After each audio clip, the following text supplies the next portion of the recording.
Okay, here is the Kreg Jig table mount.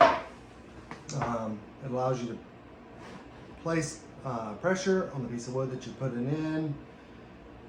You go fairly wide, not as big as a 4x4, but it can be a big piece of wood or a big block of something that you can place in there.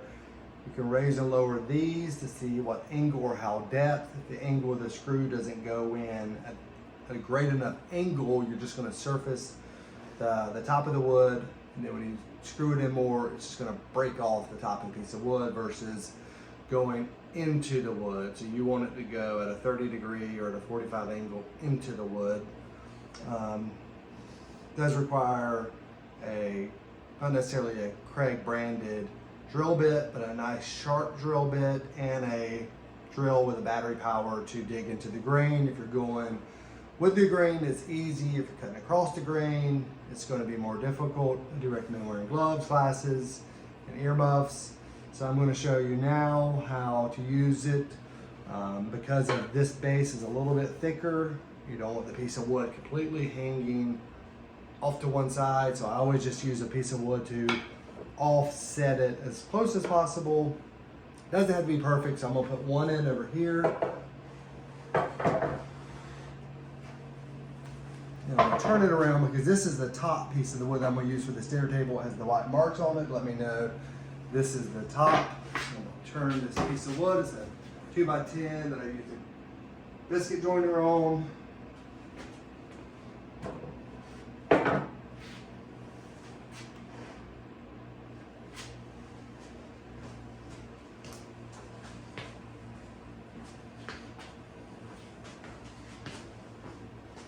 Back. Here is like one of the biscuit joiners here. Again, this is the bottom of the wood because you would not want the holes to be on the top of the wood.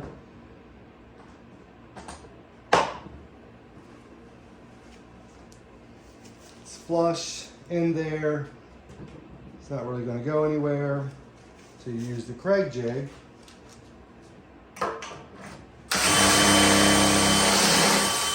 So that was going to cross the grain. So that was a little bit rougher of a cut.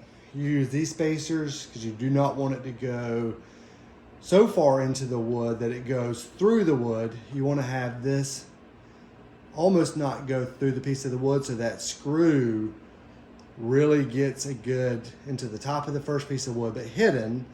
And you want to make sure that this piece doesn't go all the way through the wood, because if it does, your screw head is really meaningless because there's nothing for it to sink onto.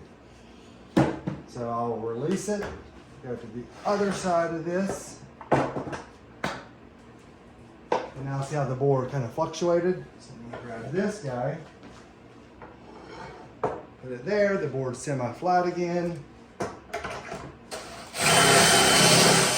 Go in. We'll pan right here.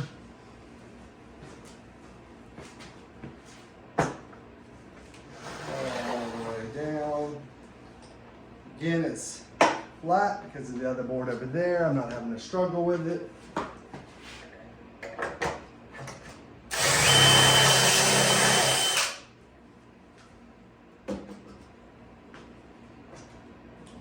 All the way to the other side.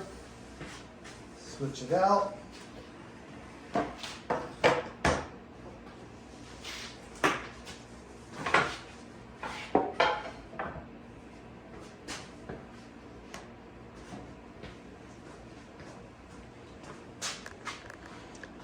Last cut on this side. So each side, this is an end piece, a side piece of the table. So the next inside piece would be the only place where you would need to, the next piece would have two on both sides.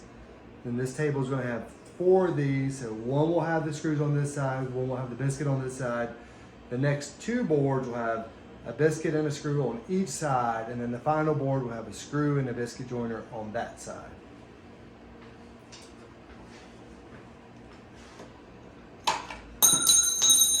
When your screw's not tight, it falls out like that example.